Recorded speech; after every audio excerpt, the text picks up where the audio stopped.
வணக்கம் ஃப்ரெண்ட்ஸ், நம்ம இந்த வீடியோவில் பார்க்க போகிறது என்னென்னு பார்த்தீங்கன்னா 2023ல் நடந்த டிஎன்யூஎஸ்ஆர்பி எஸ்ஏ எக்ஸாமோட டிபார்ட்மெண்ட் கொஸ்டினில் சைக்காலஜியில் இந்த கேள்வி கேட்டிருக்காங்க.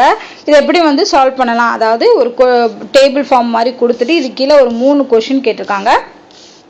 இதை எப்படி சால்வ் பண்ணலாம் அப்படின்னு பார்க்கலாம். இது இந்த டேட்டா இன்டர்பிரிட்டேஷன் டைப்பில் வரும். ஓகேவா? ஸோ இந்த மாதிரி கொடுத்து நம்மளை கன்ஃபியூஸ் பண்ணுவாங்க, பட் ஈஸியாக ஆன்சர் கண்டுபிடிக்கலாம். இங்கே ஃபஸ்ட்டு என்ன கொடுத்துருக்காங்கிறத அப்சர்வ் பண்ணுங்க. அதாவது ஒரு ஸ்கூலோட ஆனுவல் இன்கம் 5 ஸ்கூலு ABCDEன்னு சொல்லி 5 ஸ்கூலோட இன்கம் கொடுத்துருக்காங்க. So tuition fees, term fees, donation, grants, மிஸ்சலேனியஸ்ன்னு சொல்லி கொடுத்துட்டு ஃபைனலாக டோட்டல் இவ்வளோ இன்கம். ஓகேவா? இன்கம் 270 கொடுப்பாங்க. ஸோ 270 rupees கிடையாது, மேபி அதை 2,70,000 அப்படிங்கிறத அப்படி சிம்பிளாக கொடுத்துருக்கலாம். நமக்கு இந்த நம்பர் தான் ரொம்ப முக்கியம். ஓகேவா? ஸோ இப்போ இதை வச்சு என்ன கொஸ்டின் கேட்டிருக்காங்கன்னு டைரெக்டாக போயிடலாம். நன்கொடை மூலமாக பள்ளி ஈவிற்கு வரும் காசு அப்பள்ளியின் இதர செலவின் எத்தனை விழுக்காடு பெர்சன்டேஜ் கேட்டிருக்காங்க. ஸோ எதோட கம்பேர் பண்ணியிருக்காங்க? நன்கொடையையும் இதர செலவு மிஸ்சலேனியஸையும் கம்பேர் பண்ணியிருக்காங்க. இதில் என்ன சொல்லியிருக்காங்கன்னா, நன்கொடை மூலமாக வரக்கூடிய காசு இதர செலவில் எத்தனை விழுக்காடு, இதர செலவில் எத்தனை விழுக்காடு அப்படின்னா இதர செலவு எவ்வளோ? 15. அப்போ இந்த 15ல் இந்த 60 அப்படிங்கிறது எவ்வளோ விழுக்காடு அப்படிங்கிறத நம்ம பார்க்க போகிறோம். சிம்பிளிஃபை பண்ணோம்னா ஆன்சர் கிடைச்சிடும். இது கரெக்டாக போடணும். இது எப்படின்னா, இதர செலவில் எத்தனை விழுக்காடுன்னு கேட்டதுனால இதர செலவை டினாமினேஷனில் போட்டு நியூமரேஷனில் நன்கொடையை போட்டுரும். ஸோ படித்தோம்னா 1 15 15 4 15 60. ஸோ இப்போ 4 × 100 400. ஸோ ஆன்சர் இதுக்கு 400. ஓகேவா? ஸோ செகண்ட் கொஸ்டின் பாருங்கள். எத்தனை பள்ளிகளில் கற்பித்தல் காசோட வரவு 4 மடங்கு காலகட்டணத்தை விட குறைவாக உள்ளது? அப்போ என்ன கண்டுபிடிக்கணும்? காலகட்டணம். எல்லா ஸ்கூல்லையுமே காலகட்டணம் கொடுத்துருப்பாங்க இல்லையா? காலகட்டணம்ங்கிறது டேர்ம் ஃபீஸு. அதை 4ஆல் மல்டிப்ளை பண்ணி இதையும் கற்பித்தல் காசு வரவு அதையும் கம்பேர் பண்ணணும். அப்படி கம்பேர் பண்ணும்போது எந்த ஸ்கூலுக்கு இந்த 4 மடங்கு காலகட்டணத்தை விட அந்த கற்பித்தல் காசு கம்மியாக இருக்குது, எத்தனை ஸ்கூலுக்கு அப்படி கம்மியாக இருக்குன்னு கால்குலேட் பண்ண போகிறோம். ஸோ இப்போ நம்ம என்ன பண்ணணும்? 2 மட்டும்தான் இருக்கணும். கற்பித்தலோட காசு வரவு, காலகட்டணம், இது 2 மட்டும் ஞாபகம் வச்சுக்கோங்க. அந்த என்ன பண்ணணும்? 4 மடங்கு காலகட்டணம் அப்படின்னா இந்த காலகட்டணத்தை 4ஆல் மல்டிப்ளை பண்ணி வச்சுக்கணும். ஓகேவா? 4ஆல் மல்டிப்ளை பண்ணி வச்சுட்டு அடுத்து கம்பேர் பண்ணணும். ஸோ இப்போ இதோட 4ஆல் மல்டிப்ளை பண்ணோம் அப்படின்னா 4 16 6 மிச்சம் 1 96 வரும். ஓகேவா? இதை விட 120ங்கிறது கம்மியா? கிடையாது, அதிகம். நமக்கு குறைவா இருக்கணும். ஓகேவா? ஸோ 96னா 96ஐ விட கம்மியாக இருக்கும். அப்போ ஏ வராது. அடுத்து பார்க்குறோம். 12 × 4 12 × 4 42 8 48. ஸோ 60 விட கம்மியா? 60 விட தான் கம்மியாக இருக்குது. ஓகேவா? என்ன சொல்லியிருக்காங்க? 4 மடங்கு காலகட்டணத்தை விட குறைவாக இருக்கணும். ஓகேவா? காலகட்டணத்தை விட குறைவாக இருக்கானா? கிடையாது, அதிகமாக இருக்குது. அப்போ இதுவும் வராது. ஸோ 45 × 4 போட்டோம் அப்படின்னா 20க்கு 0 4 16 18 120 210 விட கம்மியாக இருக்குது, தப்பு.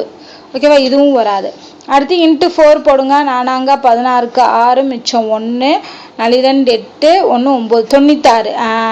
காலகட்டணத்தை விட டியூஷன் ஃபீஸு கம்மியாக இருக்கிறது டிக்கு கம்மியாக இருக்குது. ஓகே, அது 1 வருது. நெக்ஸ்ட் இதுக்கு செக் பண்ணி பார்ப்போம்.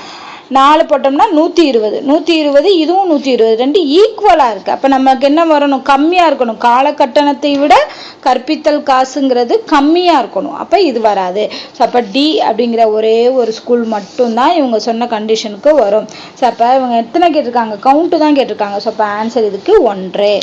எத்தனை பள்ளிகளில் கற்பித்தல் காசு வரவு 4 மடங்கு காலகட்டணத்தை விட குறைவாக உள்ளதுன்னா ஒரே ஒரு ஸ்கூலில் தான்.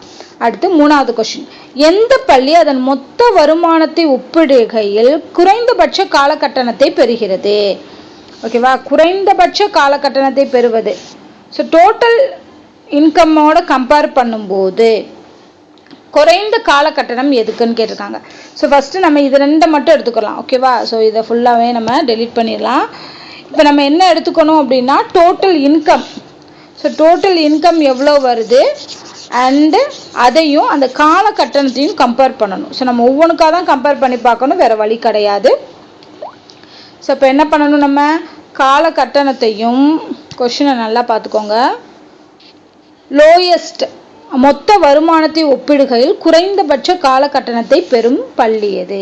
நம்ம என்ன பண்ணணும், இந்த டோட்டல் இன்கம்ல இந்த கால கட்டணம்ங்கிறது எவ்வளோ பர்சன்டேஜ்னு கண்டுபிடிக்கலாம். கண்டுபிடிச்சோம்னா ஸோ எதுக்கு வந்து பர்சன்டேஜ் வந்து கம்மியாக இருக்குது, ஏன்னா குறைந்த கால கட்டணம் இருக்கு. அப்போ குறைந்ததில் எவ்வளோ பர்சன்டேஜ் வருது அப்படிங்கிறது தான் ஆன்சர். அப்போ 270க்கு 24க்கும் பார்த்தோம் அப்படின்னா 24 டிவைடட் பை 270 இதில் எவ்வளோ பர்சன்டேஜ்? ஓகேவா? ஸோ அதை பார்க்கலாம். 0 0 கேன்சல். 9 3 27 3 அடிக்கலாமா? So 8 3 24. So 80 divided by 9. So 80 divided by 9னா ஒரு அப்ராக்சிமேட்டாக போடலாமா? 72. ஸோ 8 டேர்ம்ஸ் வரும். 72 மிச்சம் 8 80 அகெயின் வந்து 8 வரும். ஸோ 8 வரும். ஸோ 8.8 வரும். ஃபர்ஸ்ட் இதுக்கு வந்து 8.8 அப்படின்றத கால்குலேட் பண்ணியிருக்கோம். ஸோ நெக்ஸ்ட்டுக்கு பாருங்கள், 150க்கும் 12க்கும் நம்ம போடணும். 0 0 கேன்சல் ஆயிரும். அடித்தோம்னா 4 12 5 15 4 5 2 16 4 2 8 மட்டும்தான். ஓகேவா? ஸோ 8 இது வெறும் 8%. இப்போ இதுலேயே வந்து பி தான் வரும், ஏன்னா கம்மியாக இருக்குது. அடுத்தையும் செக் பண்ணிடலாம். 450 45 அப்படின்னா 450 45ங்கிறது 10%. இதுக்கெல்லாம் நமக்கு தேவையில்லை, டைரெக்டாக சொல்லிடலாம். அடுத்து 210ல் 24 எவ்வளோ பர்சன்டேஜ்னு பார்க்கணும். 210ல் 24 எவ்வளோ பர்சன்டேஜ்னு பார்க்கலாம். ஸோ பர்சன்டேஜ்னா 0 0 கேன்சல் ஆயிரும். 7 3 23 8 3 24. ஸோ 80 டிவைடட் பை 7 வருதா? ஸோ 80 டிவைடட் பை 7னா 1 7 7னா மிச்சம் 10, திருப்பி 1 7 11 பாயிண்ட் சம்திங் வருது. ஓகேவா? நம்ம 11 எடுத்துக்கலாம். ஓகே, 11% வருது. அடுத்து 280க்கும் 30க்கும் பார்க்கணும். ஸோ 280ல் 30 எவ்வளோன்னு பார்த்தோன்னா ஸோ இன்ட்டு 100 போடுங்க. 0 0 கேன்சல். 1 3 3 8 3 24. ஸோ 8 100 டிவைட் பை 8 வருது. ஸோ 1 டேபிள் போடலாம். அகெயின் இதுவும் வந்து என்ன ஆகுது, 11 சம்திங்கில் தான் வருது. ஓகேவா? 10 20 வரும். 2 ஸோ 12 வருதுன்னு வைங்க. ஸோ இதெல்லாம் அப்ராக்சிமேட்டாக கால்குலேட் பண்ண, நமக்கு எக்ஸாக்ட் வேல்யூ தேவையில்லை, ஏன்னா எதில் கம்மின்னு தான் கேட்டிருக்காங்க. ஸோ இப்போ இருக்கிறதுலே பார்த்தா கம்மியானது எது? பி தான். பி ஸ்கூலுக்கு தான் வந்து என்ன பண்ணணும், கால கட்டணம்ங்கிறது 8%. மற்றதுக்கெல்லாம் வந்து 8.8 10 11 12 இருக்கு. ஸோ ஆன்சர் இதுக்கு பி. ஓகேவா? ஸோ அவ்வளோதான். இந்த மாதிரி தான் வந்து நமக்கு டேட்டா இன்டர்பிரிட்டேஷன்லேருந்து கொஷின்ஸ் கேட்பாங்க. அதை வந்து நம்ம எப்படி வந்து சால்வ் பண்ணுறது அப்படிங்கிறத புரிஞ்சுக்கணும். மெயினாக இதில் வந்து ஃபோக்கஸ் பண்ணுறது என்னென்னா இன்க்ரீஸிங் பர்சன்டேஜ், டிக்ரீஸிங் பர்சன்டேஜ், இதில் இது எவ்வளோ பர்சன்டேஜ் அப்படிங்கிற பர்சன்டேஜ் தான் வந்து கேட்பாங்க. ஸோ அந்த பர்சன்டேஜ் போட நம்ம கற்றுக்கிட்டோம்னாலே இந்த மாதிரி டேட்டா இன்டர்பிரிட்டேஷன் கொஷினை ஈஸியாக ஆன்சர் பண்ணிடலாம். ஸோ வேறு ஏதாவது டவுட் இருந்தால் கமெண்ட் பண்ணுங்கள். இந்த வீடியோ உங்களுக்கு பிடிச்சிருந்தா லைக் அண்ட் ஷேர் பண்ணுங்கள். நன்றி.